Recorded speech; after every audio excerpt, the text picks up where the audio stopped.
Okay, तो नए topic से स्टार्ट करते हैं आज. Will start with adjectives. तो व्हाट आर एडजेक्टिव्स? एडजेक्टिव्स क्या होते हैं? Words that qualify a noun. ऐसे बोलते हैं ना हम लोग, words that qualify a noun they are called adjectives. Qualify a noun और pronoun they are called adjectives. या फिर ऐसे समझ सकते हैं, ऐसे बोल सकते हैं हम लोग, words that add something to the meaning of a noun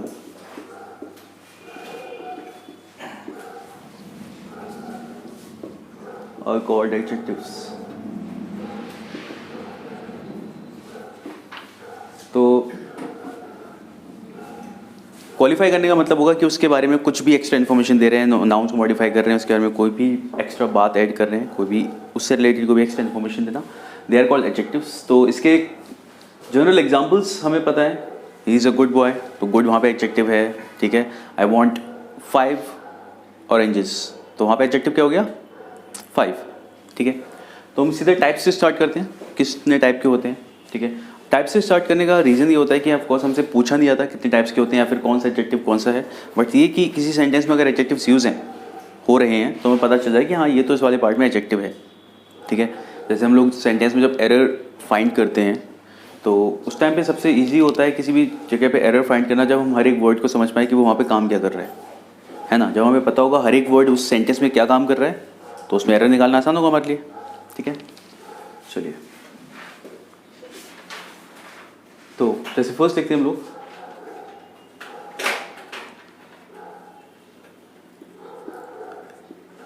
adjective of quality. Adjective of quality, तो ये क्या करते हैं, किसी भी चीज़ का काइंड और मैनर ऐड करते हैं नाउन के मीनिंग में, कि कोई भी चीज़ किस तरीके की है. ठीक है. तो जो हमारे एग्जांपल्स आते हैं, he is a clever boy, इस टाइप की जो चीज़ें होती हैं, क्लेवर. ठीक है. ये जो हम बेसिक एडजेक्टिव से सबसे पहली चीज़ हमारे दिमाग में आती है, हम क्वालिटी ही मानते हैं एडजेक्टिव बताना. ठीक है. तो वो एक्चुअली में एडजेक्टिव ऑफ क्वालिटी होता है. ठीक है. He is a clever boy, he is a kind person. ठीक है. तो इस टाइप के जो वर्ड्स होंगे हमारे, they are called adjective of quality.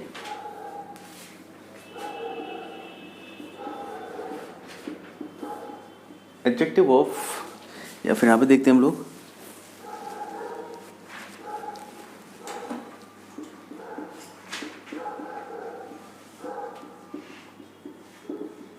Proper adjective. Proper adjectives कौन से होते हैं? जो प्रॉपर नाउन से बने होते हैं. ठीक है. जैसे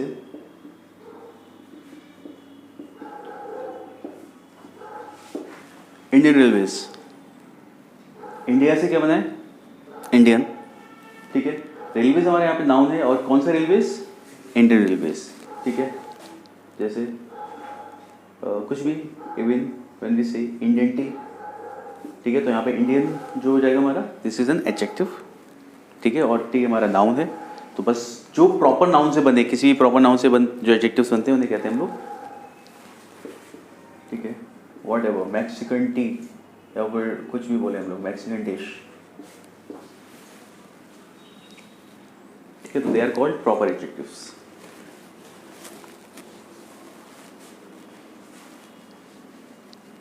आगे बढ़े.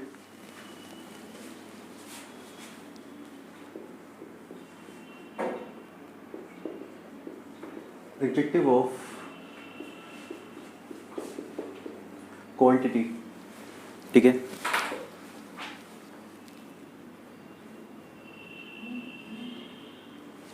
तो एडजेक्टिव ऑफ क्वांटिटी में कौन से वर्ड्स आएंगे? जो क्वांटिटी शो कर रहे हैं किसी चीज़ की. ठीक है. All, some, much. ठीक है. Little, no. जैसे he has no sense, there is some water in the bottle. ठीक है.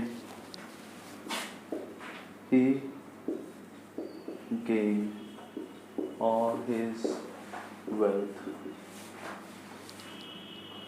by doing hard work. ठीक है, तो ऑल सम तो दीज आर, इसे हम लोग मेजर नहीं कर सकते, मतलब केवल हम क्वांटिटी बता रहे हैं इसकी.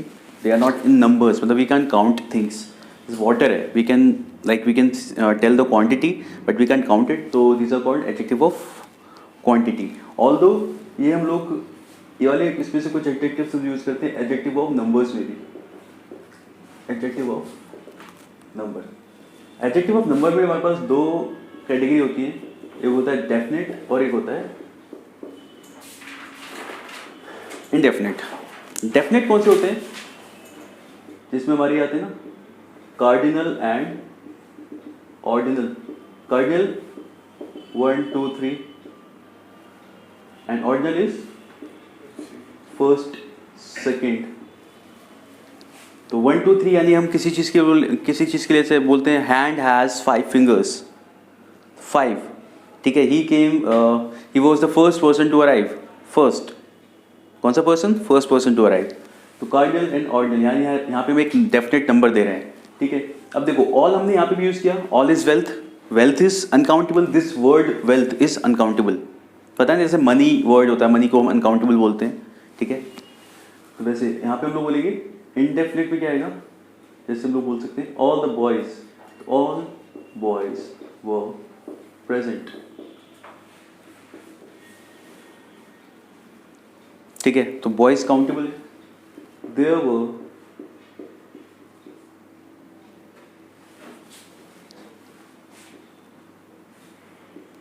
some cars parked in the ground.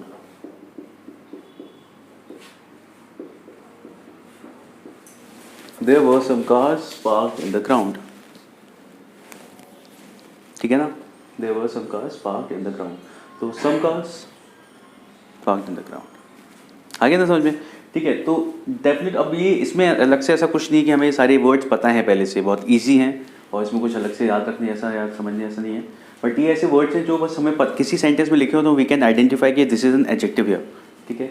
तो ऑल्दो ये भी थोड़ा ध्यान रखने वाली चीज़ है कि जैसे हम यहाँ पे लिटिल यूज़ करते हैं, हमने यूज़ देखा था अनकाउंटेबल में हम लिटिल यूज़ करते हैं, काउंटेबल में भी यूज़ फ्यू. ठीक है.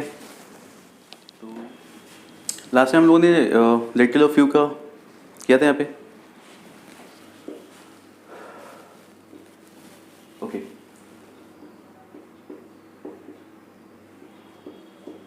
There were few students.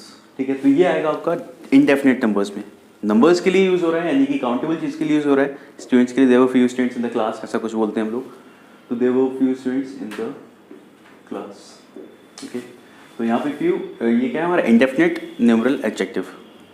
ठीक है. we are not defining the numbers but we know कि ये काउंटेबल के लिए यूज़ हो रहा है. ठीक है. तो this is adjective of numbers. Clear होगा? ये वाली चीज़ सबको याद होगी. जब हम ऐसे लिखते हैं इसे बोलते हैं हम डिस्ट्रीब्यूटिव एडजेक्टिव. हमने डिस्ट्रीब्यूटिव प्रोनाउंस पढ़े थे. प्रोनाउंस याद है? Each, either, neither. ठीक है. हम डिस्ट्रीब्यूटिव एडजेक्टिव देखो each of the boys was present. जब आप इस तरीके से बोलते हो तो यहाँ पे ये हमारा क्या काम कर रहा है? डिस्ट्रीब्यूटिव प्रोनाउन का. जब हम ऐसे बोले each boy was present. Now this is distributive adjective. Noun से पहले आ रहा है adding something to the meaning of the word boy. Boy कितने बॉयज है, कौन से बॉयज है, कुछ भी उसके बारे में बता रहे हैं. तो बता रहे ईच बॉय यानी हर एक लड़का was present, हर एक person was present. ओके. तो इस तरीके से आप इसे यूज़ करोगे. नाउन से पहले अगर यूज़ कर रहे हो तो ये एडजेक्टिव है. और अगर इस तरीके से ले हम लोग of the each of the boys तो भी कैसा है? प्रोनाउन है. ये भी याद होगा सबको. यहाँ पे हम लोग बॉयज़ प्लूरल लिखते हैं, ऑफ द लिखते हैं तब. एंड जब हम ईच साथ में लिखते हैं तो ये कैसा आता है? सिंगलर आता है. वर्ब तो दोनों जगह ही सिंगलर आता है लेकिन ईच ऑफ द बॉयज़ बोला जाएगा और यहाँ पे each of the each boy. बिल्कुल ऐसा है जैसे हम लोग ऐसे लिखें one of the boys. One of the boy नहीं आएगा, वन ऑफ द बॉयज़. और यहाँ पे क्या आएगा? One boy. ठीक है ना ये चीज़. तो वन ऑफ द जब भी लगाएंगे तो जो आगे नाउन आता है वो आपका हमेशा प्लूरल आता है. So जैसे each of the boys was present है, फिर two of the boys was present आएगा वर आएगा? पर टू लिख दिया ना, टू को two of the boys were present, कि सब में से दो प्रेजेंट थे ऐसा। वन ऑफ द लिखा तब भी वन, ईच लिख रहे हैं तो ईच हर एक की बात कर रहा है इसलिए सिंगुलर, एंड टू लिख रहे हैं तो प्लूरल आएगा ही आएगा।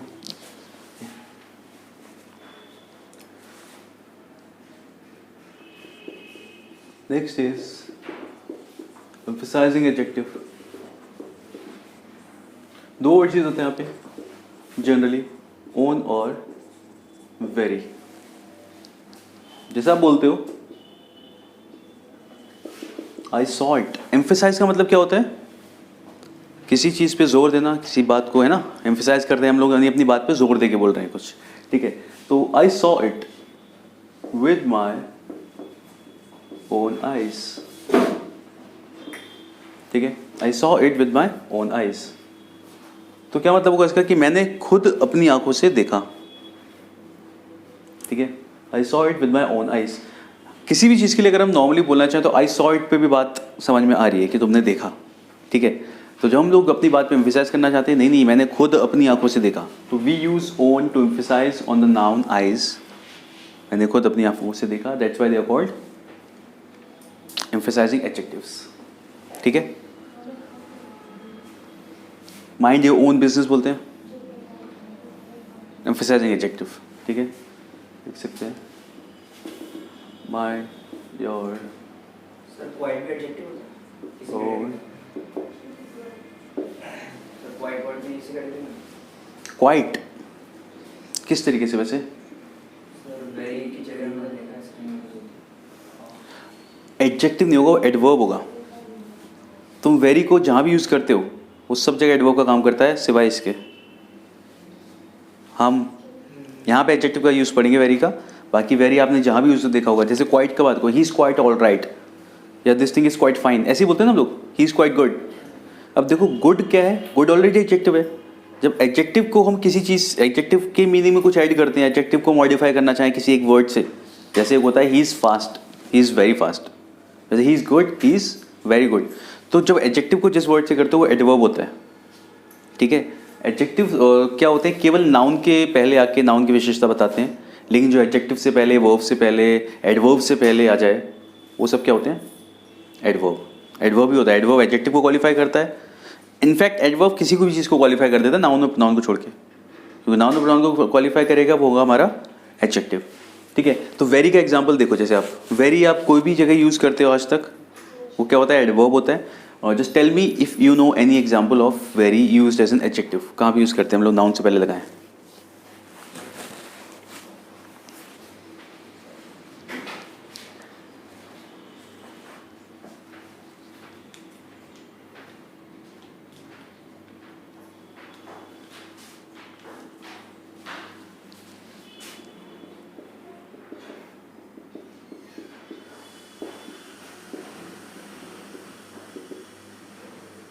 This is the very thing we want. क्या मतलब होगा? यहाँ पे हम लोग यूज़ कर रहे हैं, ये नाउन के केस में आएगा, नाउन की तरह यूज़ होगा, थिंग इज नाउन, ठीक है। This is the very thing we want, क्या मतलब होगा? यूज़ देखा ऐसा? एक और एग्जाम्पल दूँ? हाँ दो। He hits into is very cool. He hits, हाँ ठीक है, उस तरीके का एग्जाम्पल। यानी कि जहाँ पे आप बोलो बिल्कुल, जैसे ये this is the very thing we want, यानी ये बिल्कुल वही चीज़ है जो मैं चाहिए थी। तो जब भी आप इस तरीके से वेरी को यूज़ कर रहे हो एक नाउन पे एम्फेसाइज करने के लिए, बिल्कुल वही चीज़। This is the very person I met last year.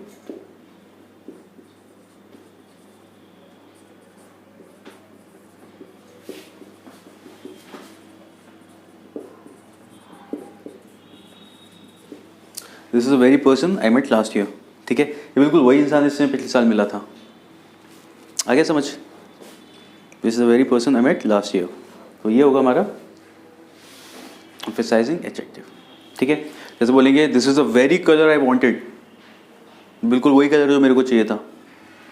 तो वेरी जब भी आप नाउन के साथ यूज़ कर रहे हो एडजेक्टिव होगा।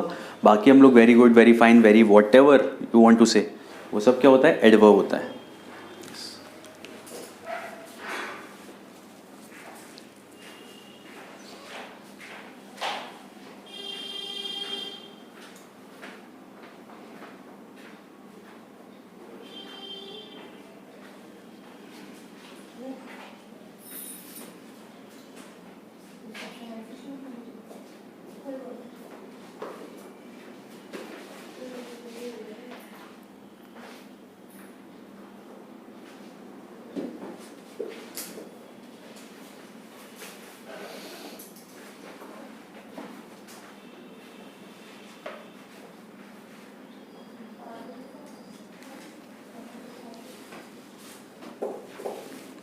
तो rather को सेंटेंस में कैसे यूज करते हैं जब हम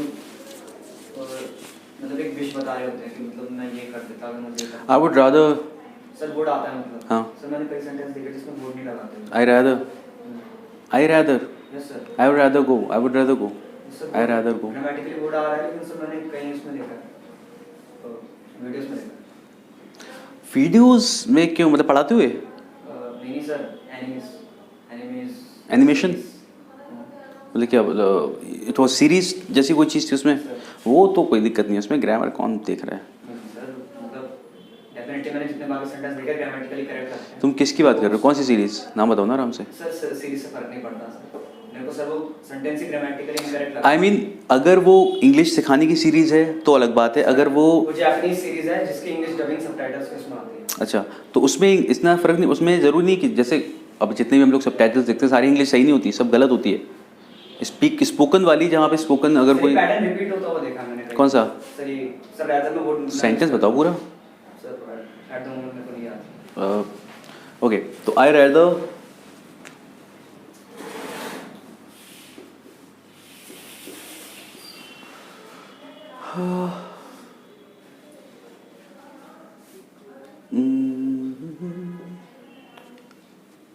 I'd rather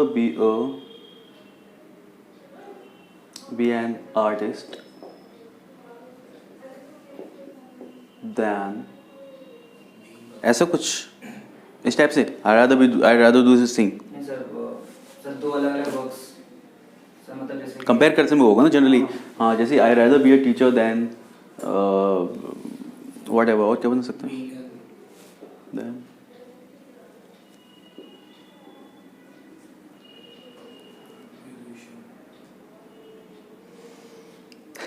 दूसरा पूरा प्रोफेशन समझ में नहीं आ रहा था. I'd rather be an artist than being a teacher तो नहीं बोलूँगा मैं. सर मतलब दो एक्शंस में एक को प्रायोरिटाइज करता है सर ऐसा सेंटेंस. हाँ, तो ये वही तो है. I'd rather be a teacher than being a police officer. Sir सही है ग्रामेटिकली. ठीक है, हाँ ये ग्रामेटिकली करेक्ट है. ठीक है, I'd rather be an artist than being a police officer. I'd rather be a police officer. Sir वो सुनाई दे रहा मुझे अभी. क्या? सर आपने वर्ड बोला अभी से. देखो, हो सकता है इस तरीके से लिखा हो. नहीं सर, तुम अगर सबटाइटल्स पढ़ दो तो डेफिनेटली नहीं लिखा. चल जाएगा. It's fine. I rather kill him than saving him. I rather kill him.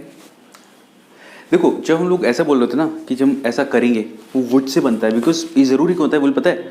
Would इसलिए ज़रूरी होता है बिकॉज विल का हम फ्यूचर में लेके जाके बोल रहे हैं. Would, I would rather do this thing, इसलिए वुड ज़रूरी होता है वाला. कल्चर के हिसाब से डिफर करते हैं. नहीं यार, फॉर एग्जांपल ब्रिटिश इंग्लिश अलग हो गई, अमेरिकन बिल्कुल होती है अलग. और लेकिन ग्रामर के जो रूल्स है ना, वो मैं बताता हूँ तुम्हें, ग्रामर के रूल्स सब जगह सेम है. कुछ गलत बोलते हैं, कुछ सही बोलते हैं. अमेरिकन इंग्लिश रॉन्ग इसलिए बिकॉज वो पूरी स्पोकन, जैसे तुम एलिवेशन बोलते हैं. वो तो सारी चीज़ें अजीब सी बोलते हैं उनकी. ठीक है, वो एक सेंटेंस में दो नेगेटिव भी बोलते हैं जो कि पूरी तरीके से गलत होता है. हाँ ठीक है, ऐसे क्या बोलते हैं वो, I can't, I didn't do nothing, I didn't do nothing. ये अमेरिकन इंग्लिश है, मतलब प्रूवन, तुम मूवीज में मिल जाएगी तुम्हें. I didn't do nothing. ठीक है, ही डिडंट डू नथिंग, ऐसा वाला. ठीक है, I am not going nowhere. I'm not going nowhere. I ain't going nowhere. ये कौन सी मूवी दिख रहा था, पब्लिक एनिमीज, जॉनी डेप का डायलॉग था, I ain't going nowhere. I am not going nowhere, ठीक है, तो गलत है। I am not going anywhere बोलो या फिर आई एम गोइंग नोवेयर बोलो, ठीक है। तो ये वाली चीज़ें हैं, तो इसीलिए वो लोग डायलॉग्स में हो सकता है कि थोड़ा बहुत इधर उधर चलता है। तो डायलॉग जो लिखे होते हैं मूवीज़ के वो एकदम बढ़िया सोर्स, वो इंग्लिश बोलने का बढ़िया सोर्स है, तुम उनसे बोलना सीख सकते हो, but it is not the source to prepare for examination, बिल्कुल भी नहीं। You can't rely on that कि मैं उसमें पढ़ूंगा, एरर निकालूंगा जाके ठीक है, तो वो नहीं कर सकते। लेकिन हाँ, if you want to speak, if you want to like be fluent, और तुम्हें पता होना चाहिए कि कहाँ पे क्या बोलना है, तो उसके लिए it is good, you can rely on that. लेकिन हाँ, अगर ग्रामर वाले सेंस में बोले कि हाँ कि ग्रामेटिकली करेक्ट ही होंगे वो, ऐसी कोई गारंटी नहीं। और इवन अगर सब टाइटल्स वो लोग लिख रहे हैं, जो भी इंसान लिख रहा है उसका टाइप कर रहा है, ज़रूर नहीं हो सकता उस वो अपनी लैंग्वेज के हिसाब से लिख रहा होगा ना, जो उसका बोलने का तरीका है, जो उसकी लैंग्वेज है, जो उसने सीखा है, तो उसे पता है ये एंटरटेनमेंट के पर्पज़ के लिए देखा जा रहा है। जो लोग चाइनीज जैपनीज नहीं समझ पा रहे हैं वो लोग देख रहे हैं ये, तो इंग्लिश समझ लेंगे, वो ऐसा है। तो उसको नहीं पता कि यहाँ पे लोग एनडीए की तैयारी भी कर सकते हैं उसके लिए ठीक है, तो पैसा है, वैसा और कुछ नहीं है इसमें।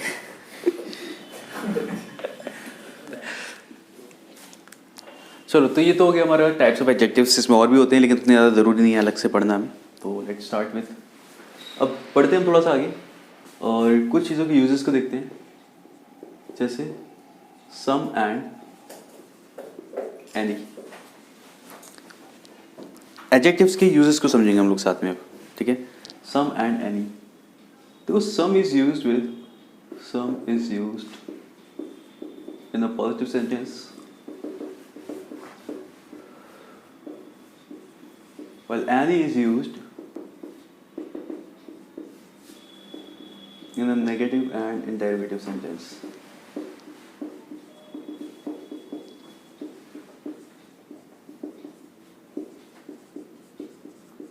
ठीक है, तो जैसे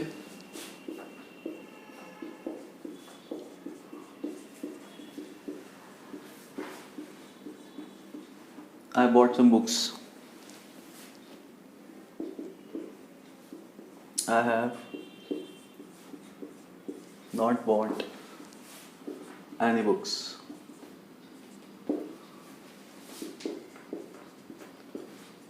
Have you bought any books?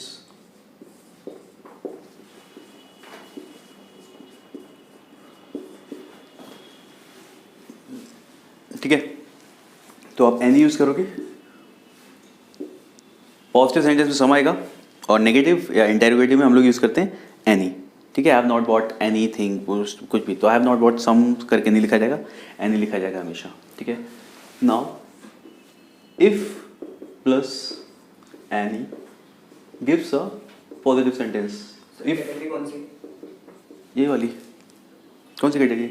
इसी में ही अभी है, एक्सेप्शन जैसा बता रहा हूँ मैं। एम्फेसाइजिंग खत्म हो गया, ये नया हमने स्टार्ट किया। I am telling you the use of some and any in a sentence, कि सम और एनी को सेंटेंस में कैसे यूज किया जाएगा। ओके, तो इफ प्लस एनी से हमें सेंटेंस मिल सकता है, जैसे if you need any money I will help you. If you need any money I will help you. हर जगह एनी सब जगह लगता है। Is there any milk left, it's fine, use कर सकते हो। एनी दोनों काउंटेबल एंड काउंटेबल दोनों जगह जाएगा।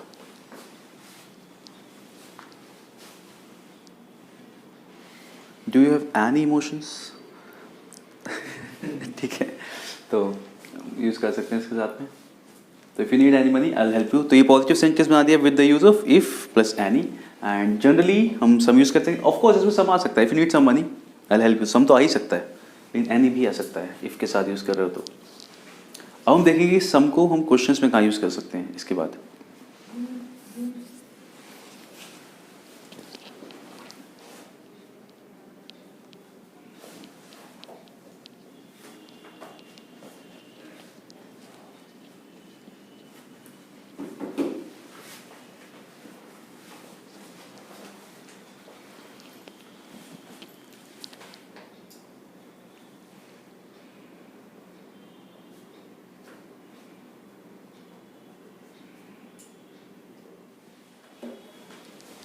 Sum is used in sentences या फिर in questions,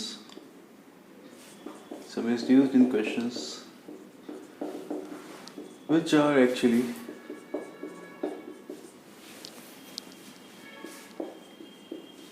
offers, requests, or expect the answer yes. Some is used in questions which are actually offers, request, or expect the answer yes. जैसे will you have some ice cream? क्या है ये? Offer, someone is offering, will you have some ice cream? Offer करना हुआ है ना ये, ठीक है. Will you lend me some money? This is a request. Will you lend me some money? This is a question, but it is a request. Okay. And now to write a question जिसका हम answer yes में expect करें, कैसे होगा? जैसे अगर कोई बोले can't you spare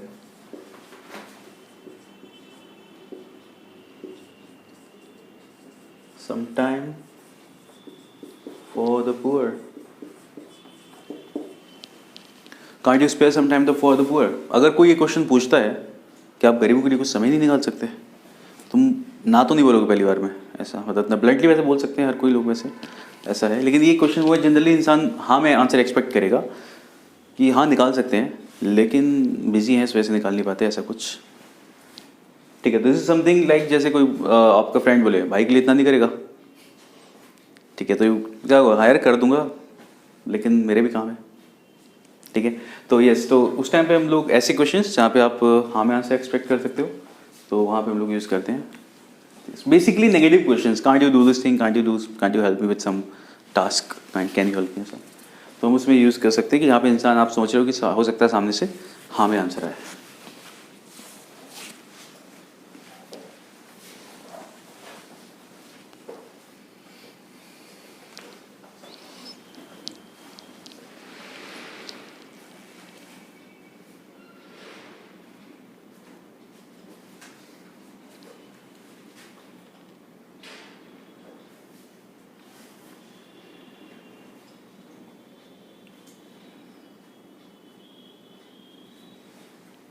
कांट की जगह डोंट लग जाए तो आंसर नो नहीं होगा, कुछ भी हो सकता है. इवन कैन, मैंने अभी तो ऐसा सोचा can you spare me, can you help me with some task, यहाँ पे भी तो लग जाएगा.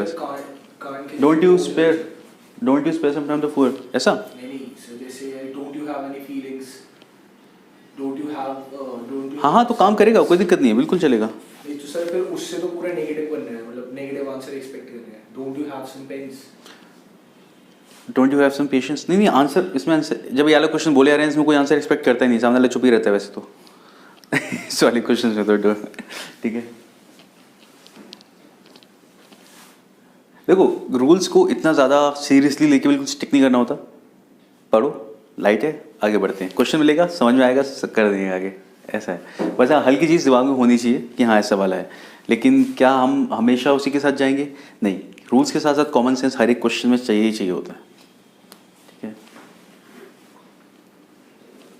मतलब इतने सारे टाइम में मैंने ये चीज़ सीखी है, पढ़ाते हुए पढ़ते हुए हर चीज़ में, कि रूल्स याद रखना ज़रूरी है और सही टाइम पे याद भी आते हैं. हमें रिवाइज करते रहना चाहिए, देखते रहना चाहिए, क्वेश्चंस करते रहने चाहिए, और उसके बाद ही हमारे लिंगुअल का भी पार्ट भी हो जाता है. ऐसे जैसे मैं कई बार बोलता हूँ ना कि हम लोग बोलने में अलग यूज़ करते हैं, लिखने में अलग यूज़ करते हैं, लेकिन जब रूल्स पढ़ते हो, वो सेंटेंस को पढ़ते हो, तो आपके जो लिख रहे होते हैं बोलने में भी वही आ जाता है, वो भी आ जाएगा, मतलब ऐसा है. तो इस टाइप के क्वेश्चन से फ़र्क नहीं पड़ेगा कि हम डोंट के साथ क्या लगाने वाले हैं. Don't you have any feelings, don't you have some feelings, question ही नहीं बनता. Don't you have any feelings बन रहा है ना अपने आप ही. नेगेटिव क्वेश्चन में आ गया ना बोला. ठीक है, वहाँ पे मैं कुछ एक्सपेक्ट कर ही नहीं रहा किसी से कि पॉजिटिव आंसर मिलेगा कि नेगेटिव मिलेगा, ऐसा है.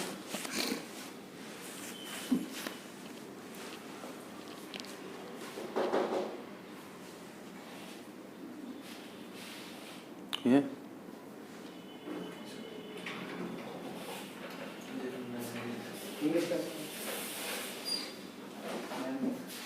स्टूडेंट तो आना है।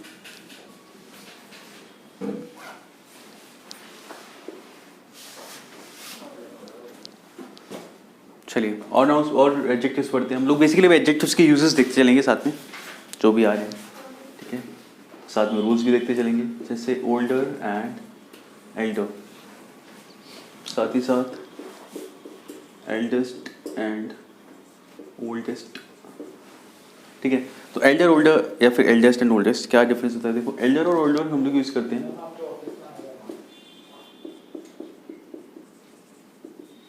is used with persons only and is confined to the members of the same family.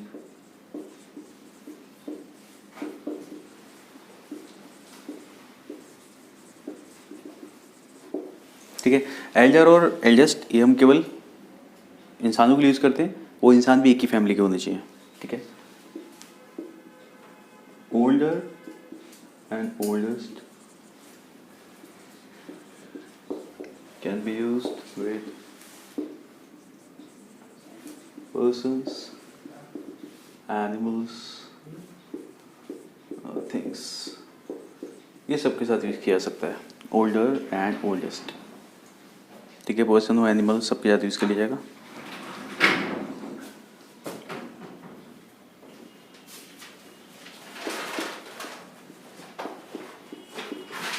तो ऐसे बोलते हैं हम लोग, Ram is older than John. Ram is older than John. तो एक क्लास में स्टूडेंट्स होंगे, अगर ऐसा कुछ है, कोई भी दो लड़कों को हम कंपेयर कर रहे हैं कि ये ओल्डर देन जॉन, तो हम ओल्डर लगाएंगे, ठीक है। और अगर ऐसे बोलना हो कि राम अपने भाई से बड़ा है, तो क्या बोलेंगे? Ram is, yes, Ram is Elder. क्या लगाते हैं एल्डर के साथ में? देन नहीं, टू, ठीक है। तो इसका ध्यान रखना है, Elder is followed by to always. तो एल्डर के साथ टू आएगा, बाकी किसी के साथ टू नहीं आएगा। एल्डर के साथ मतलब इसमें और कहीं नहीं है, ओल्डर के साथ हमेशा देन आएगा। तो older is followed by, it is followed by then and it is followed by to. तो एल्डर के साथ टू लगाएंगे, ओल्डर के साथ देन लगाएंगे।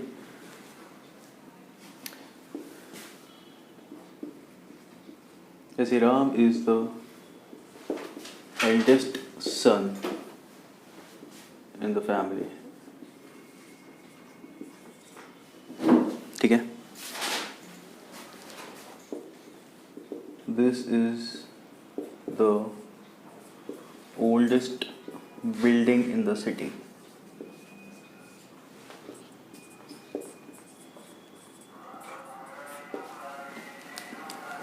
This is the oldest building in the city.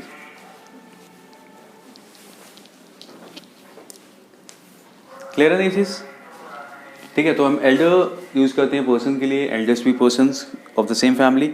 और अगर हमें दिख रहा है, ऐसा कुछ बताया गया है कि हम लोग अलग अलग लोगों की बात कर रहे हैं, जब तक डिफाइन ना किया जाए ना कि ऐसा कुछ भाई जैसा या फिर एक ही फैमिली जैसा, जब तक ना हो तब तक हम एल्डर और एल्डेस्ट यूज़ नहीं करते। हमें पता हो तो हम यूज़ करते हैं। और कोई भी रैंडम लोगों की अगर एज का हम कंपैरिजन करना है तो हम ओल्डर यूज़ करते हैं।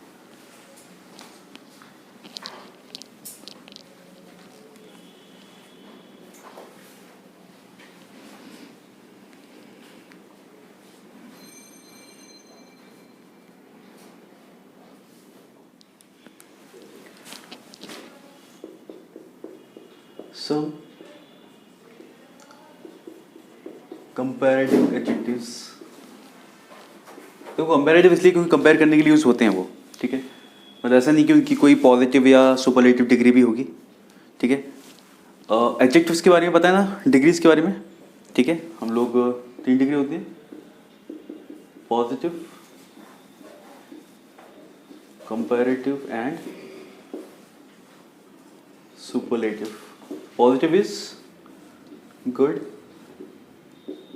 this is better, and superlative is best, है ना, high, higher, highest, ठीक है। तो ये सबको पता है मेरे ख्याल से। Adjectives are always followed by to, उनके साथ देन नहीं लगता, ठीक है। जैसे junior, senior, superior, inferior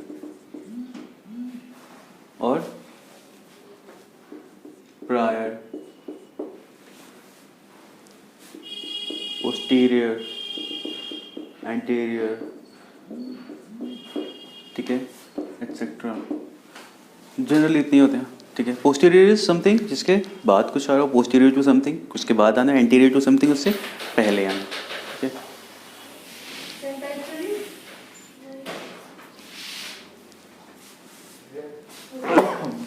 Excuse me. He is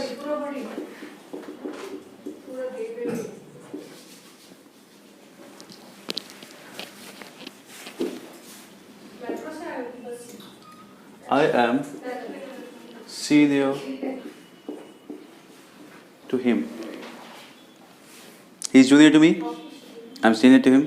तो always use senior, superior, कुछ भी लिख सकते हैं यहाँ पे, जो विश, ठीक है। I am superior to him. What?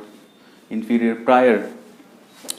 Prior कहाँ पे यूज़ करते हैं हम लोग? Prior to this, ठीक है। जब प्रायर की दीक्षा शो कर रहे होते हैं तो उसके प्रायर के साथ हमेशा क्या आएगा? पोस्टीरियर टू आएगा, जो भी आगे तुम डेट देना चाहो तब, ठीक है।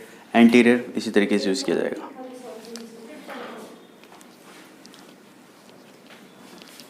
Okay,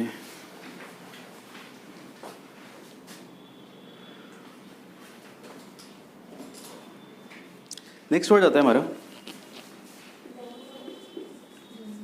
prefer. प्रिफर के साथ क्या लगाते हैं हम लोग? Prefer is followed by to. I prefer coffee to tea. I prefer coffee over tea कभी नहीं बोला जाएगा, बोला जाएगा, लोग बोलते हैं, ठीक है, लेकिन I prefer coffee to tea. I prefer white shirt over black shirt। Question आपको इसी तरीके से मिलेगा, I prefer white shirt over black shirt. तो पढ़ने में तो ये गलत लगेगा नहीं, हम लोग कुछ और एरर ढूंढेंगे उस टाइम पे, ठीक है, लेकिन ये कभी नहीं आएगा। यहाँ पे क्या आएगा? हमेशा to. I prefer white shirt to black shirt. तो prefer is always followed by to. Now there is something else. अगर if prefer is followed by 2 plus V1, अगर प्रिफर के बाद में 2 प्लस वर्ब की फर्स्ट फॉर्म आ रही है, मतलब हम जब कंपेयर कर रहे हैं, बेसिकली वी आर कंपेयरिंग कि मैं इस चीज़ को प्रेफर करता हूँ इस वाली चीज़ से। अगर हम कंपेयर करते समय 2 प्लस V1 यूज़ करते हैं, 2 प्लस वर्ब की first form, then it is followed by rather than. I prefer to run rather than swim।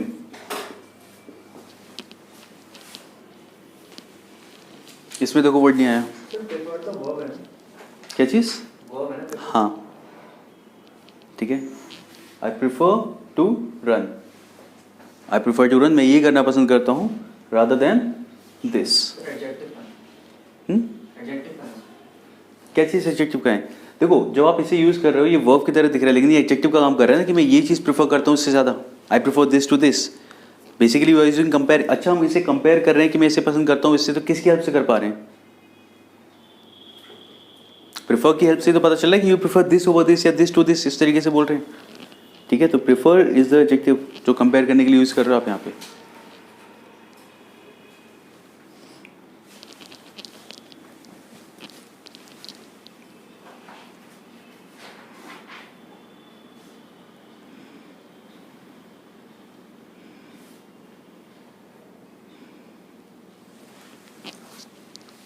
आया समझ में? देखो प्रेफर इज अ वर्ब यार, प्रेफर वर्ब है यहाँ पे नो डाउट। जैसे हम लोग बोलते हैं आई लाइक दिस थिंग, वैसे ये प्रेफर की तरह यूज़ कर रहे हो आप इसे, लेकिन ये यूज़ किस लिए हो रहा है? दो चीज़ों की तुलना करने के लिए। We are comparing two things ना with the help of this verb. तो अब ये बेसिकली वाली चीज़ नहीं रहेगी कि वेल ये एडजेक्टिव है या नहीं है, बात ये है कि ये this is we are using prefer to compare two things. तो कंपेयर करने के लिए आप यूज़ किसे कर रहे हो? प्रेफर कर रहे हो, तो उसके साथ में हम देखते हैं कि क्या चीज़ आएगी साथ में। Got it? ठीक है, तो it is followed bye 2 + V1। अगर इसके बाद ये आ रहा है तो यहाँ पे यार ध्यान रखना है, यहाँ पे V1 ही आएगा, ऐसा नहीं आएगा I prefer to run than to rather than to swim. ठीक है, या फिर क्वेश्चन किस तरीके से आएगा?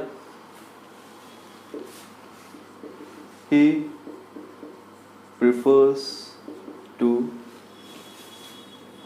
Swim rather than running. ऐसे भी क्वेश्चन आ सकता है, he prefers to swim rather than running. ठीक है, he prefers to swim rather than running, तब भी आपको ध्यान रखना है यहाँ पर रनिंग नहीं आएगा, वर्ब की फर्स्ट फॉर्म ही आएगी रन। ठीक है ना? यस। रनिंग कब आएगा? जब स्विमिंग आएगा। He prefers swimming to running, he prefers swimming to running. तो ध्यान रखना है जब भी 2 + V1 आएगा तो हम यहाँ पे इस तरीके से यूज़ करेंगे, तब 2 नहीं आएगा। बाकी सब जगह प्रेफर के बाद में 2 आता है।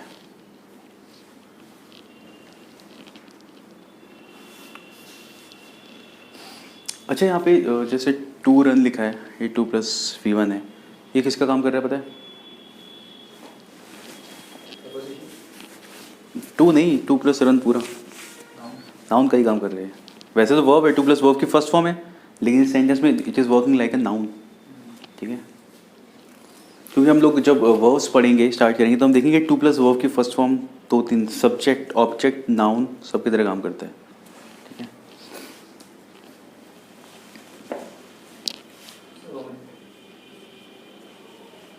लिख लो।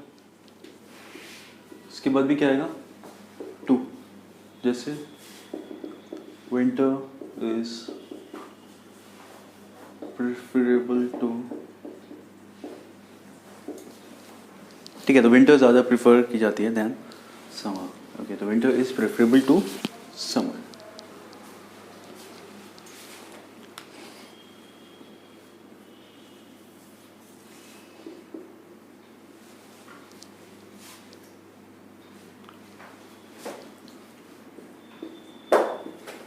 Some adjectives like perfect, universal, extreme,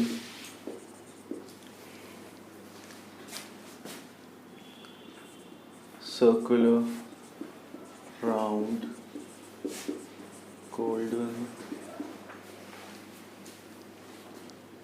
okay, excellent,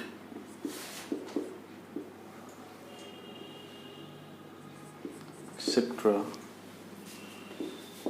Do not have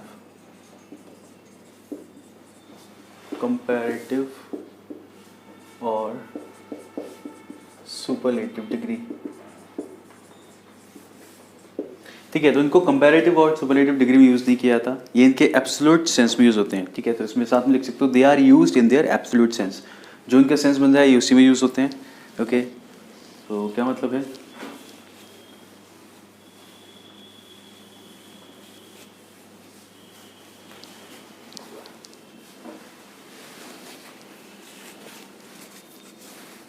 तो आप किसी चीज़ को मोर परफेक्ट या मोस्ट परफेक्ट नहीं बोलोगे।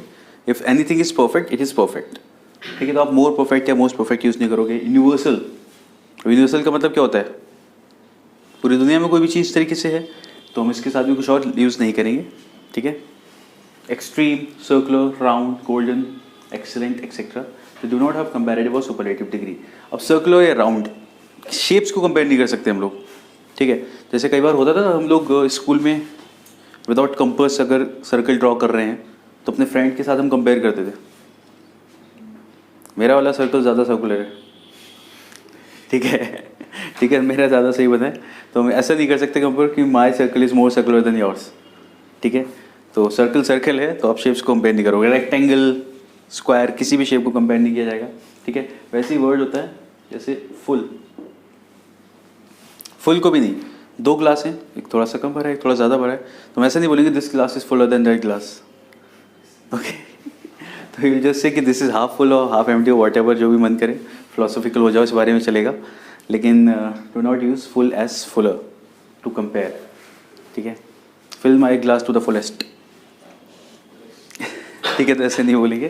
तो ये सारी चीज़ों में हम लोग कंपेरेटिव डिग्री यूज़ नहीं करते हैं, will just use if anything is perfect it is perfect, ठीक है। मैंने ये यूज़ सुना है to the fullest sir, maybe हाँ वो ऐसे यूज़ कर लिया जाता है, हाँ जब मोटिवेशन जैसी चीज़ें बोली जाए, हाँ हाँ, तो वो तो इंसान बह जाता है, ठीक है, उसमें ग्रामर नहीं रह जाती फिर आसपास कुछ भी बोल देते हैं। लेकिन if you are using grammar तो we do not use this in the comparative और सुपरलेटिव डिग्री, ठीक है। तो सिंपल इसमें एग्जांपल की कुछ ज़रूरत है नहीं, will do the question, okay.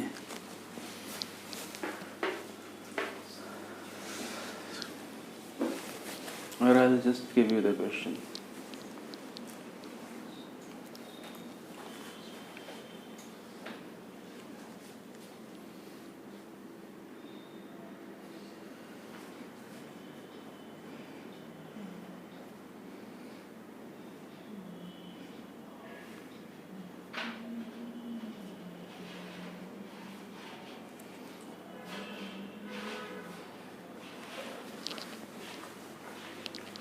जैसे से बोल सकते हैं, अगर ऐसे कोई sentence, this is the most unique example, ठीक है, हमने यूनिक लिखा है, यूनिक भी आएगा इसके अंदर, will write unique as well, ठीक है। और सम मोर वर्ड्स, मेजर, ठीक है, this is the most major operation carried out by the army, ऐसा तो मोस्ट मेजर नहीं, this is the major operation, ठीक है। तो हम इस तरीके से बोलेंगे, तो this is the most unique example, तो again this is the unique example, या simple this is a unique example, दा भी लगाने की जरूरत नहीं पड़ेगी हमें, ठीक है, this is a unique example, बात खत्म। तो this is a unique example, तो यूनिक के साथ में, मेजर के साथ में we will not use more most, ऐसा कुछ यूज नहीं करेंगे, ठीक है। This is more perfect than that, no, this is perfect.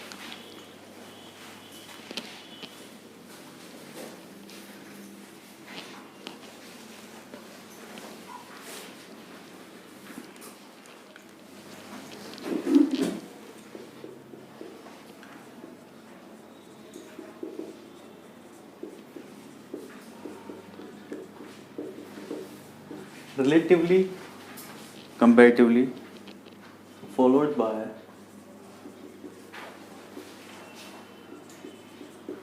adjective, and comparatively are followed by adjective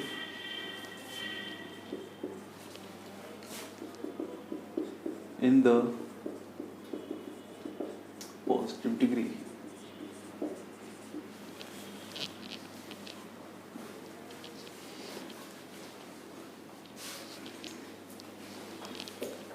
जैसे this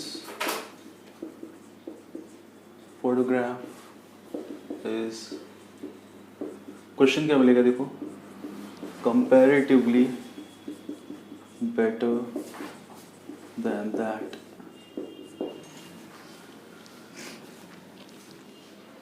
this photograph is comparatively better than that, सही क्या होगा?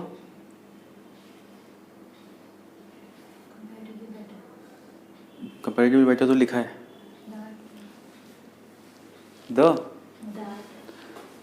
नहीं, कंपैरेटिवली बेटर देन दैट, तो दैट हटेगा ऐसा, नो, देखो हमने क्या लिखा, रिलेटिवली और comparatively they are followed by adjective in the positive degree. अब बेटर हमने जो लगाया है कैसा है, कंपैरेटिव डिग्री है, तो बेटर की कंपैरेटिव डिग्री क्या हो जाएगी, गुड, यहाँ पे क्या होगा, ठीक है। तो this photograph is comparatively good than that, then that क्या चीज़ है, देन दैट फोटोग्राफ, ठीक है। तो याद रखना, और बात ये है कि इसमें रीज़न ये है कि रिलेटिवली कंपैरेटिवली, हम ऑलरेडी कंपैरेटिवली वर्ड यूज़ कर रहे हैं कि कंपेयर करते हुए, तो कंपैरेटिवली के साथ एक और कंपैरेटिव डिग्री लगाने की ज़रूरत नहीं है क्या? हाँ, कंपैरेटिवली एडवर्ब हुआ ना फिर, तो क्या एडजेक्टिव से पहले यूज़ कर रहे हो? Yes.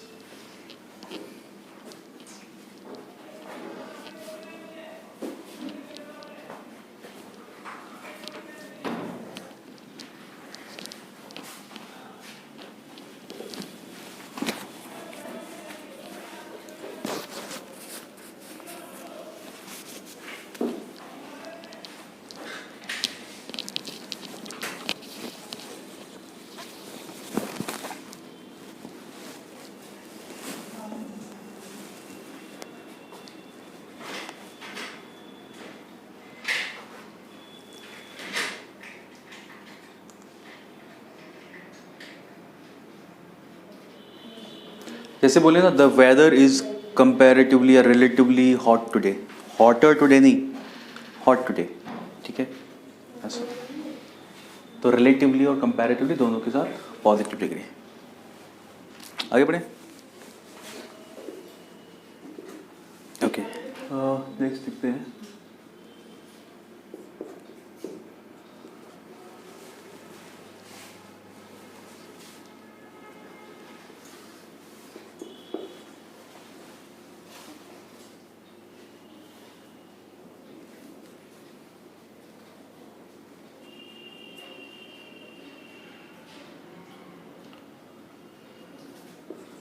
Comparative degree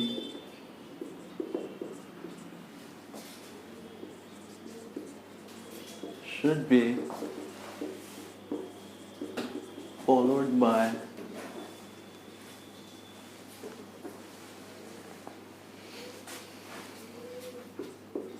other to exclude the thing being compared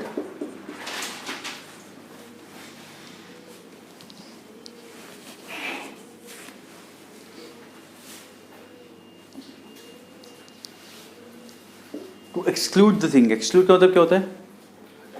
हटाना, ठीक है। कंपैरेटिव डिग्री के साथ अदर यूज किया जाता है to exclude the thing being compared. क्या मतलब इसका?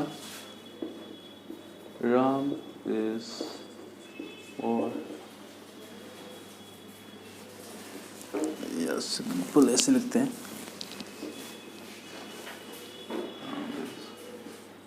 स्मार्टर देन एनी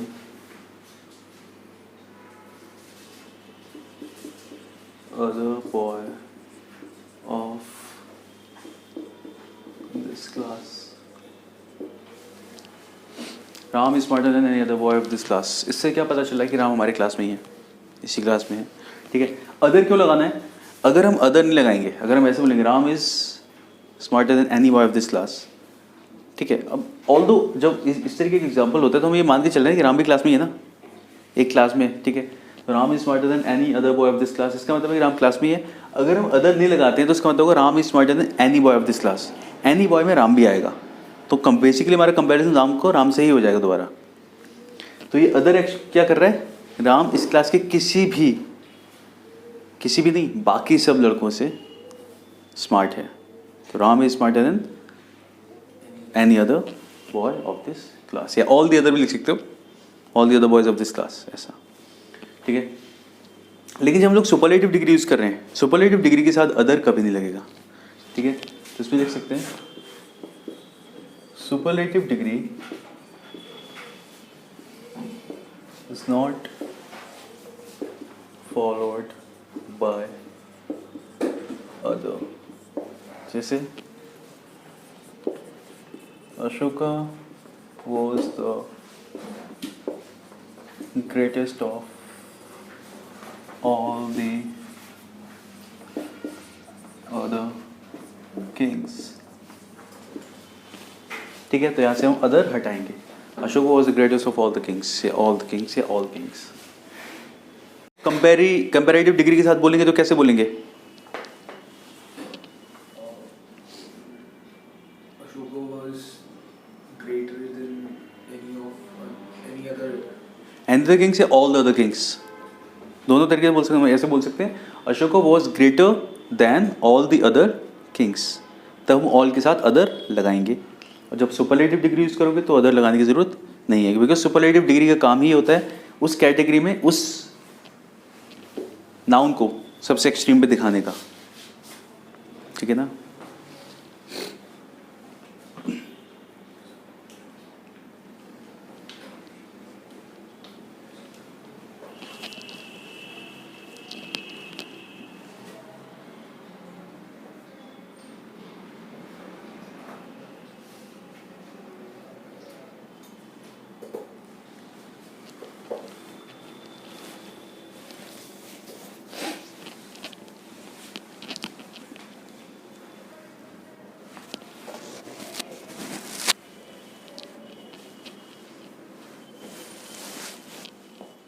अब क्वेश्चन देखो जरा, ये अगर ऐसे बोला था एक क्वेश्चन इस पे आया है एग्जाम में,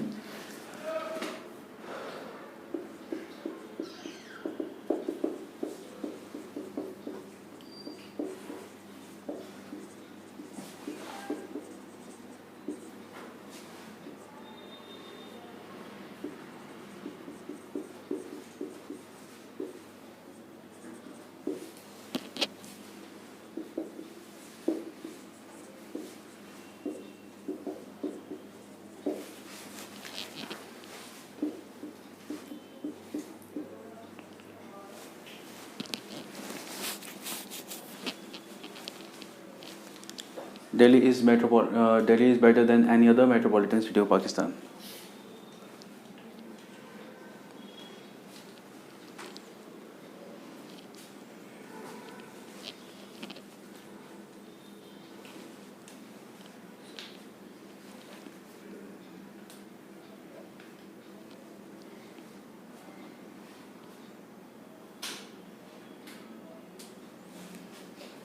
क्या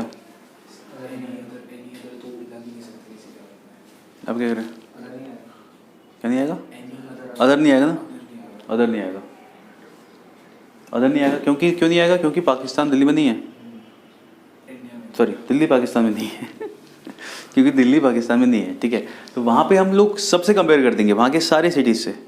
अगर हम यहाँ पे ऐसा लिखते इंडिया, अगर यहाँ पे इंडिया होता तो यहाँ पे अदर आता, और यहाँ पे क्योंकि पाकिस्तान है तो इसलिए अदर नहीं आएगा। बेसिकली ग्रामेटिकली तो ठीक है, अगर हमें पता ना हो क्या चीज़ कहाँ पे तो एक बार को सही लग सकता है, बट वी नो कि पाकिस्तान में दिल्ली नहीं है, ठीक है, तो हम उससे कंपेयर नहीं कर रहे हैं। Delhi is better than any metropolitan city of Pakistan, ऐसा है। तो अगर बिल्कुल ऐसा है जैसे हम दो क्लासेस हैं, एक हमारी क्लास एक कोई और क्लास, अगर हम इस क्लास के स्टूडेंट को इसी क्लास से कंपेयर करें स्टूडेंट से तब अदर आएगा, वरना अगर मैं सामने वाले क्लास से करूँ तो बोलूँगा जैसे राम इस क्लास में है तो Ram is better than any student of that class, तब एनी अदर स्टूडेंट नहीं आएगा, ठीक है।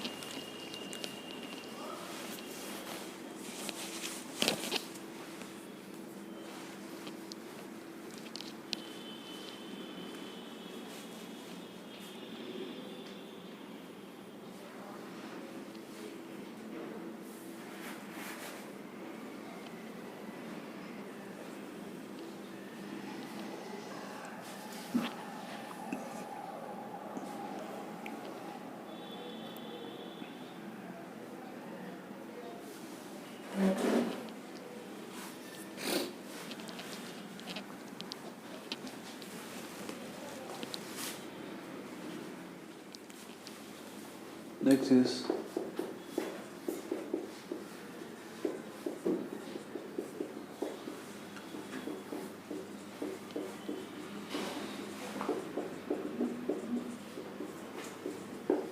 if two adjectives are connected using and,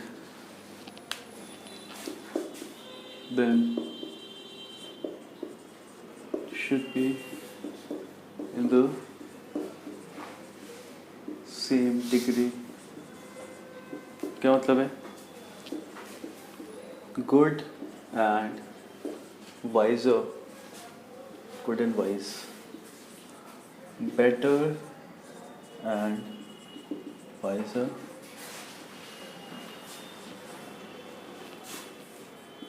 best and wisest, ठीक है। तो अगर दो एडजेक्टिव को आप कनेक्ट कर रहे हो एंड से, तो एडजेक्टिव्स हमेशा सेम डिग्री में होनी चाहिए। तो गुड एंड वाइज यानी कभी कभी ऐसा होता है ना, हम किसी एक इंसान के अंदर क्वालिटी बता रहे होते हैं, he is a very good and wise person, तो इज़ गुड एंड वाइजर नहीं होगा, good and wise, better and wiser, ठीक है, and best and wisest.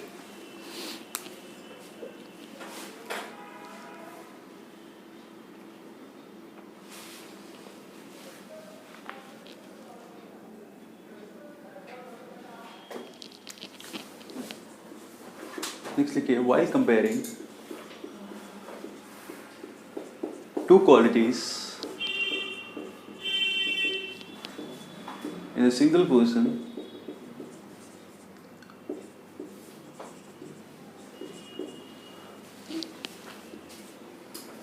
form the comparative using more, not ER.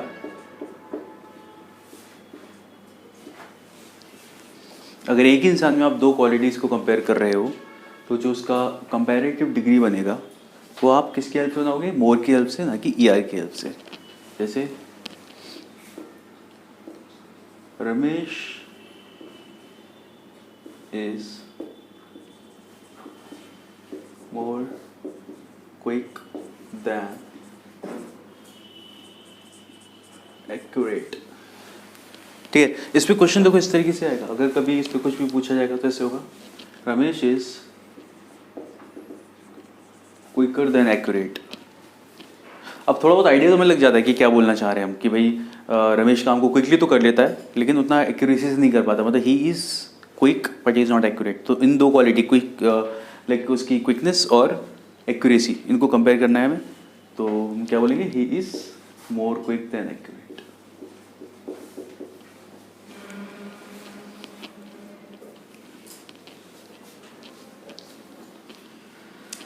Ramesh is quicker than Mahesh, बहुत सही होता, दो लोगों को कंपेयर कर रहे हैं।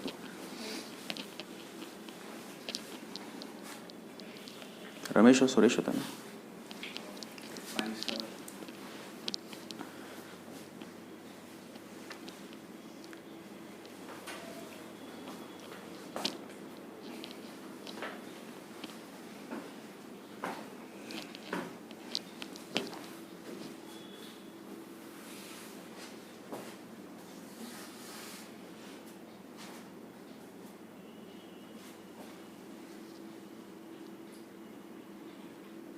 आगे बढ़े। नेक्स्ट हम लोग कुछ और एडजेक्टिव समझते हैं, उनके यूजेस साथ में। इससे आता है हमारा फर्स्ट एंड फोरमोस्ट। फर्स्ट का मतलब तो पहला होता है, ठीक है, एंड फोरमोस्ट का मतलब क्या होता है? इम्पॉर्टेंट। फोरमोस्ट यार, इस painting error. First and foremost, foremost का मतलब क्या होता है? इंपॉर्टेंट। कई बार देखूंगा तो लोग एक साथ यूज़ करते हैं, जैसे first and foremost thing to do, ऐसा वाला कुछ, ठीक है, तो पहला और फोरमोस्ट। तो लेकिन ये इररिप्लेसेबल है, ऐसा नहीं कि हम लोग कहीं पे फर्स्ट बोलना चाह रहे हैं वहाँ पे हम फोरमोस्ट बोल दें, सबसे पहला, ऐसा कुछ मतलब नहीं होता। फोरमोस्ट का मतलब क्या होता है? ऑफ इम्पॉर्टेंस, ठीक है, कोई भी चीज़ जो इम्पोर्टेंस की है। वैसे ही फर्दर एंड फादर, क्या हुआ? फर्दर एंड फादर, क्या हुआ डिफरेंस? डिफरेंस बताना है।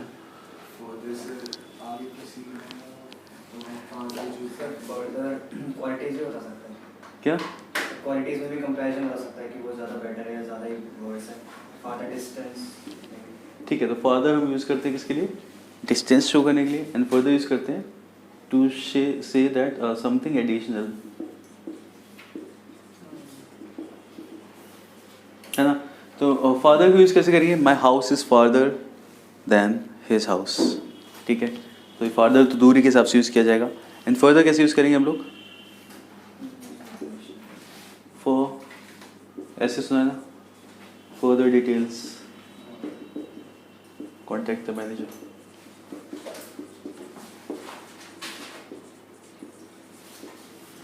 Something like this. For further details contact the manager. ठीक है, यानी और अधिक जानकारी के लिए फॉर समथिंग एडिशनल, जैसे किसी की स्पीच का अगर हम एग्जांपल दे रहे हैं कि he in the speech he said this, he said that, and further he added, तब यूज़ करते हैं and further he added this thing या further he said this thing. ठीक है, तो कई बार इस तरीके से बोलेंगे तब यूज़ किया जाएगा इसको। और इसका यूज़ सबको सर्टेन एंड असर्टेन। देखो सर्टेन के साथ जो नाउन आएगा वो प्लूरल आएगा, सर्टेन बॉयज, और असर्टेन बॉय। ठीक है, certain boys were present there और certain boy was present there. ठीक है, तो सर्टेन के साथ आप प्लूरल लिखोगे एंड असर्टेन के साथ में singular.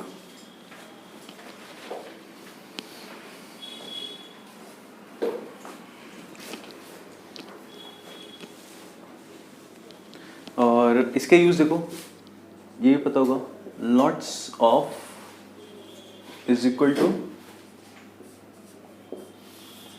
A lot of, lots of is equal to a lot of. तो अ लॉट्स ऑफ नहीं बोलेंगे हम लोग, अ लॉट ऑफ बोलेंगे एंड लॉट्स ऑफ बोलेंगे।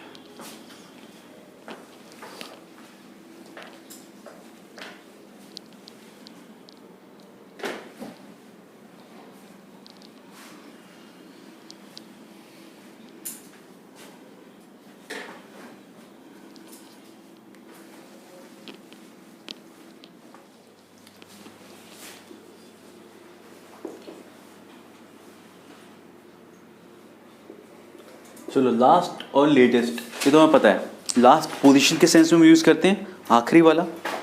लेटेस्ट न्यूज़, है ना, लेटर एंड लेटर।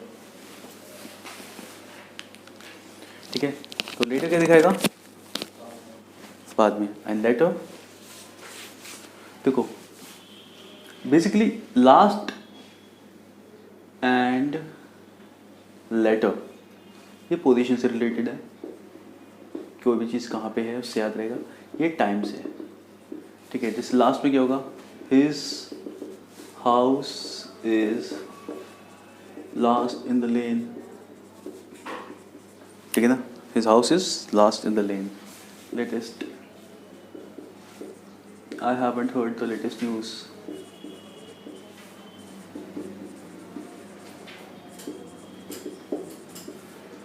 तो लेटेस्ट का मतलब होता है टाइम के सेंस में सबसे पास हो। Later, he came later than I expected, है ना। लेटर,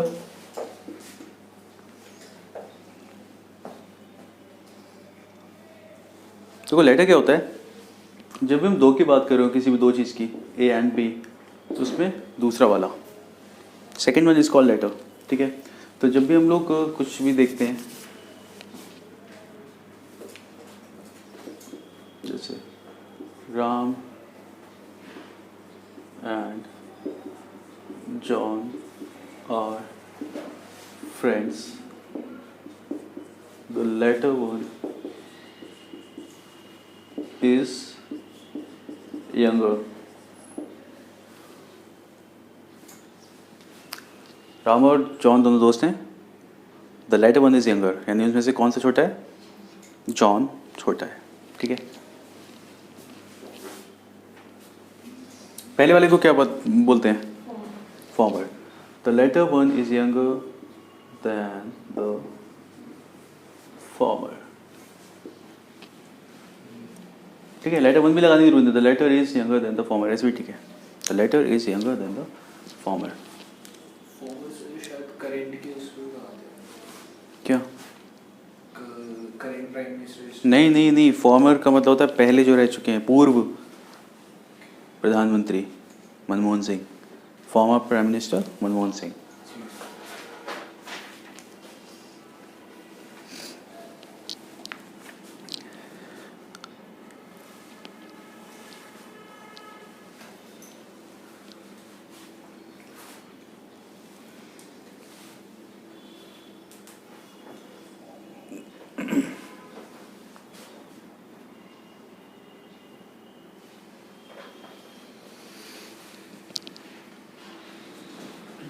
फोर्थ लेटर नाउन भी होता है ना मेरी?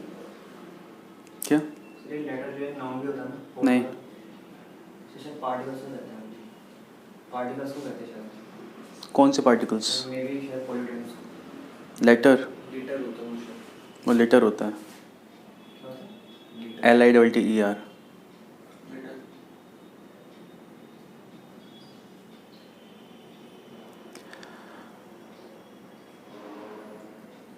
कैट्स के पोपिंग बॉक्स को लिटर बॉक्स बोलते हैं। It is called litre box. Okay, सुना है ना, उसमें देखा उसमें लिटर बॉक्स बोला था ना, या समझ आ गया? ओके, अब क्या करें?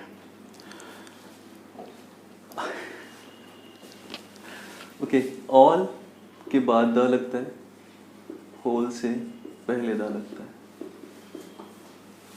ठीक है, all is followed by the, all the Indians.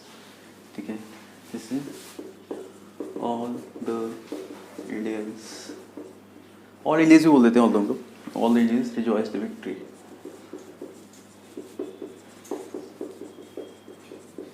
ठीक है, the whole India rejoiced the victory. Okay.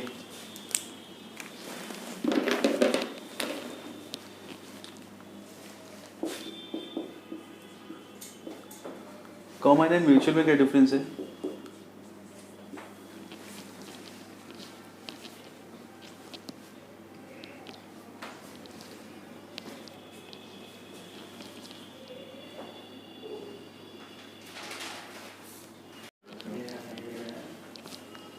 मेरा तो पता चल जाएगा मुझे।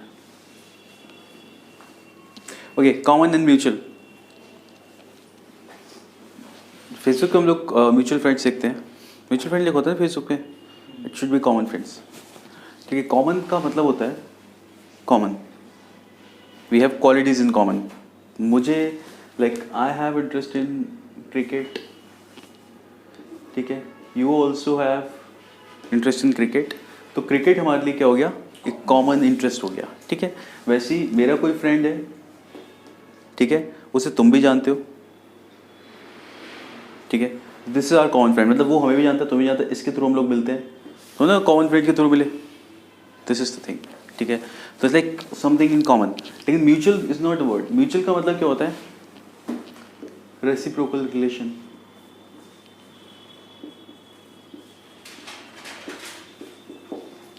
रेसिप्रोकल, किसी भी चीज़ का रेसिप्रोकल क्या होता है? 1/2, 1/2 नहीं, 1/, समथिंग लाइक 6 का रेसिप्रोकल इज 1/6, ऐसे बोलते हैं ना, उल्टा उसका। ठीक है, म्यूचुअल को हम लोग यूज़ करते हैं म्यूचुअल अंडरस्टैंडिंग। म्यूचुअल फंड्स की बात नहीं करेंगे हम लोग अभी, म्यूचुअल अंडरस्टैंडिंग।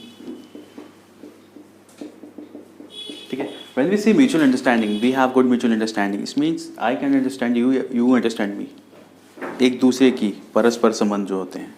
ठीक है, तो म्यूचुअल अंडरस्टैंडिंग, तो ये क्या शो करता है? Reciprocal relation. जैसे वाइस वर्सा भी ट्रू, मैं तुम्हारी बात को समझ रहा हूँ, उसका वाइस वर्सा तुम मेरी बात को समझ रहे हो। ठीक है, तो वो शो करता है म्यूचुअल, इसका मतलब होता है। ठीक है, एंड कॉमन तो कॉमन है, इसमें कुछ भी अलग से एक्स्ट्रा कैच नहीं है, कॉमन इज कॉमन, जो दो लोगों के अंदर कॉमन चीज़ है वो हो गया हमारा कॉमन। तो म्यूचुअल और कॉमन दोनों अलग अलग चीज़ें हैं, we should not confuse them with each other. Okay, verbal and oral. हमारा ओरल एग्जाम होता था, वाइवा। ठीक है, ओरल एग्जाम, देखो ओरल का मतलब होता है रिलेटेड टू माउथ, जब हम बोल के बता रहे हैं। ठीक है, लेकिन जनरली हम लोग वर्बल को उस तरीके से यूज़ करते हैं, please convey this message verbally, या ही कन्वेड द मैसेज वर्बली। तो वर्बली से हमारा मतलब क्या हो जाता है? बोल के बता दिया। ठीक है, लेकिन एक्चुअली में वर्बल का मतलब होता है words. Verbal means related to words and it means related to mouth, यानी कि हम जो बोल के बता रहे हैं। ठीक है, तो मतलब इसका ये है,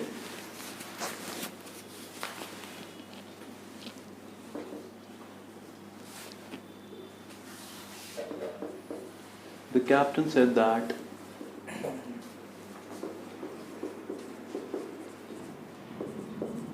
he will not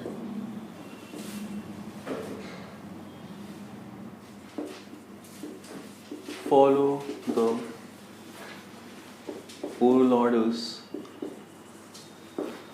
ऐसा अगर कुछ बोला जाए, कैप्टन ने बोला कि वो ओरल ऑर्डर्स फॉलो नहीं करेगा, मतलब बोल के दे दिया I want this thing in written, ठीक है।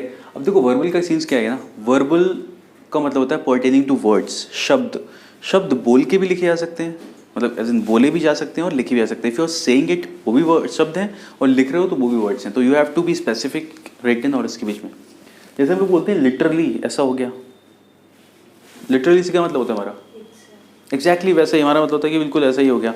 तो लिटरली को हम लोग वर्बली से ही बोल सकते हैं, वर्बली का मतलब शब्द। जब हम लोग लिटरली बोल रहे होते हैं किसी भी चीज़ के लिए कि लिटरली ऐसा हुआ, तो हमारा मतलब क्या होता है कि जो मैं बोल रहा हूँ वही हुआ। मतलब इतनी गर्मी थी कि आग बरस रही थी, लिटरली आग बरस रही थी, एक्चुअल में आग बरस रही थी, हम कहना चाह रहे हैं। लिटरल का मतलब क्या होता है, जस्ट जो वर्ड्स बोल रहा हूँ वो हाँ बिल्कुल ऐसा ही हो रहा था ऐसा, ठीक है।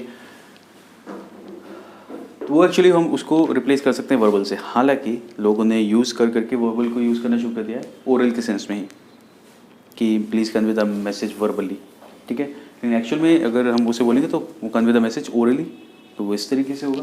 तो captain said that he will not follow the oral orders. उसका मतलब क्या होगा, उसे रिटन में ऑर्डर्स चाहिए, ठीक है।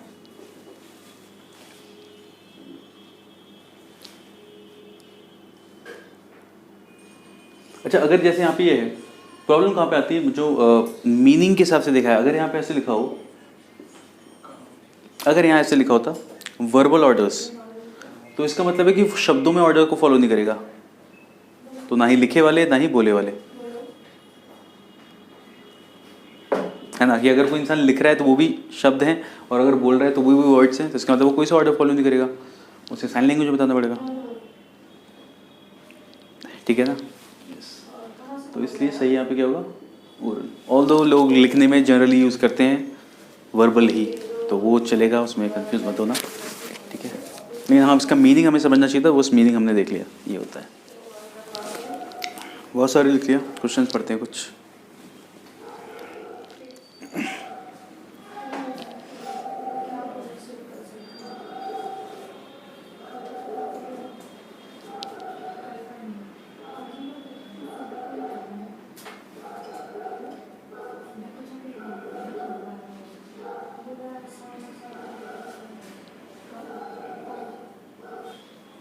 यस, क्या होगा फर्स्ट में,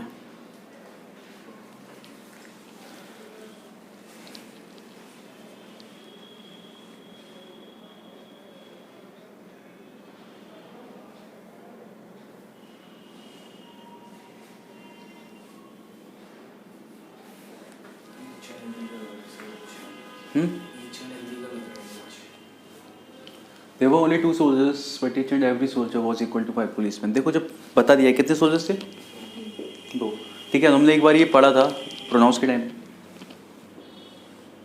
ईच एंड एवरी यूज़ किया था, एवरी यूज़ किया था 2 से ज़्यादा के लिए, 2 के लिए ईच यूज़ किया था, ठीक है। जब हमें पता हो कि 2 से ज़्यादा हैं तो इनका यूज़ साथ में गलत नहीं है, ये हम एम्फेसाइज करने के लिए यूज़ कर लेते हैं ईच एंड एवरी, ठीक है, वो यूज़ सही है, लेकिन वो यूज़ किया जाना चाहिए when there are more than 2, ठीक है।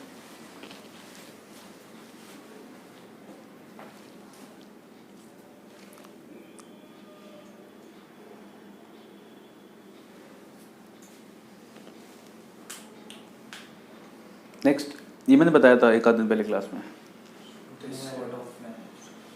देखो, अब दिस सॉर्ट ऑफ अगर हम करेंगे तो आगे भी तो क्या है, प्लूरल है ना, प्लूरल है, तो हम लोग क्या करेंगे, सॉर्ट्स ऑफ, ठीक है। दीज भी प्लूरल था, मैन भी प्लूरल था, तो हमें जो चीज़ प्लूरल बची उसे करेंगे। These sorts of man attain worldly success by hook और बाय क्रुक, ठीक है। तो याद है ना ये सॉर्ट्स, काइंड, टाइप, ठीक है। इन तीनों को हम लोग हमेशा ऐसे लिख रहे हैं, ठीक है। दिस काइंड, सॉर्ट या टाइप ऑफ सिंगुलर नाउन, ठीक है। अगर यहाँ पे क्या हो जाएगा, दीज हो जाएगा, तो यहाँ पे ये चीज़ प्लूरल होती जाएंगी, काइंड्स, टाइप, सॉर्ट्स, और इसके साथ नाउन भी कैसा आएगा, प्लूरल नाउन आएगा। दीज हो सकता है, या फिर क्या हो सकता है, ऑल हो सकता है, all kinds of, all sorts of, ऐसे।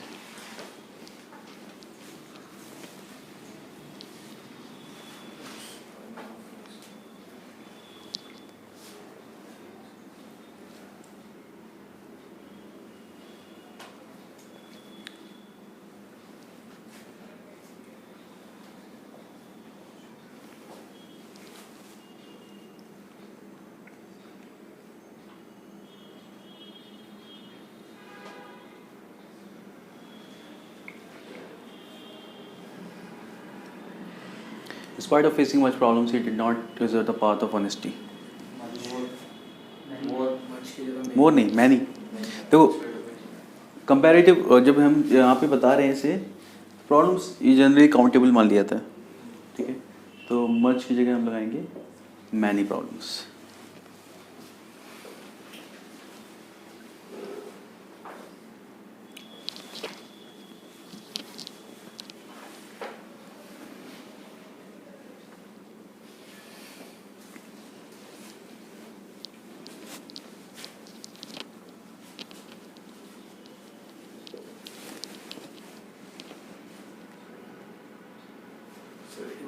डेजर्ट स्टेट क्या कर रहा है कि क्या यूजुअली डेजर्ट डेजर्ट का मतलब होता है खाली, जो अबेंडन कर देना, ये भी होता है।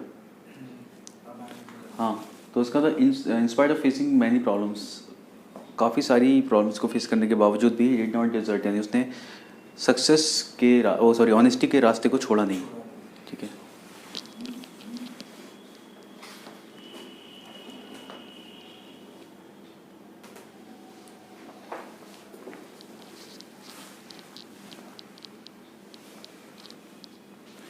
Tell me how many eggs and milk he has brought home. अब देखो मैनी यूज़ किया हमने किसके साथ में, काउंटेबल होते हैं, ठीक है। मिल्क इज अनकाउंटेबल, तो उसके साथ हम अलग से लिखेंगे how much. Can you tell me how many eggs and how much milk he has brought home.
First, यानी कि अभी इसमें फर्स्ट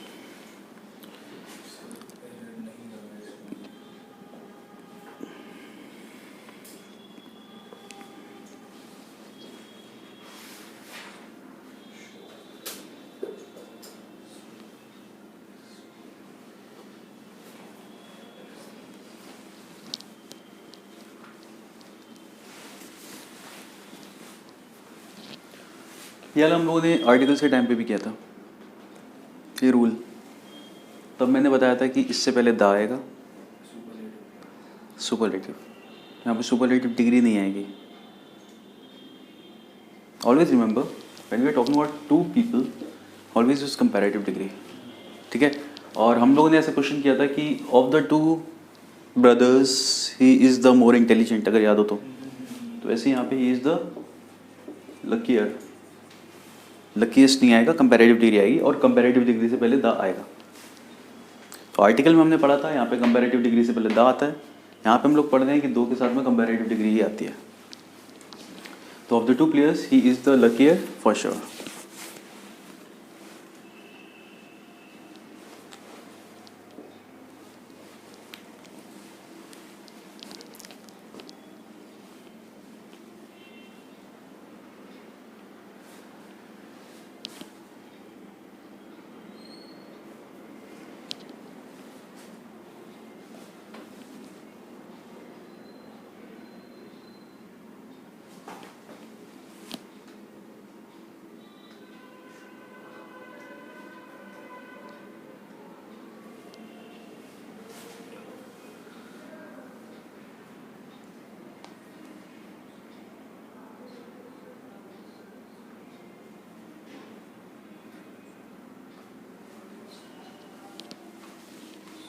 क्या होगा? ऑडियंस को ऑडियंसेस लिख सकते हैं हम लोग, ठीक है। वो no less than 50 audiences are sitting in the hall and waiting for their beloved artist appearance on the stage. No less than नहीं, इसमें कम से कम इतने लोग थे, ऐसा काउंटेबल है ना ऑडियंस। तो नो फ्यूअर देन, ठीक है। अगर कोई भी और चीज़ के लिए यूज़ करें तो हम लोग लेस लगा लेते, लेकिन हम लोग यूज़ करें ऑडियंस के लिए काउंटेबल पीपल, ठीक है। पीपल आर काउंटेबल, तो no fewer than 50 audiences are sitting.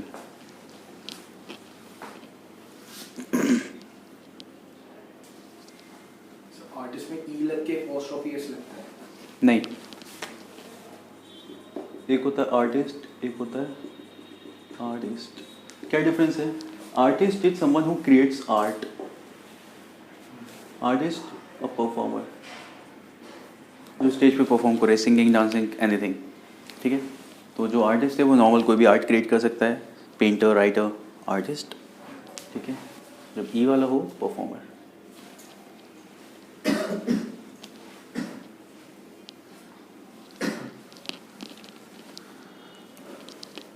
Clear हो गया?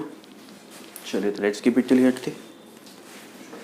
नेक्स्ट टाइम हम लोग कुछ और रूल्स देखेंगे थोड़े और एडजेक्टिव के, and then we will complete this.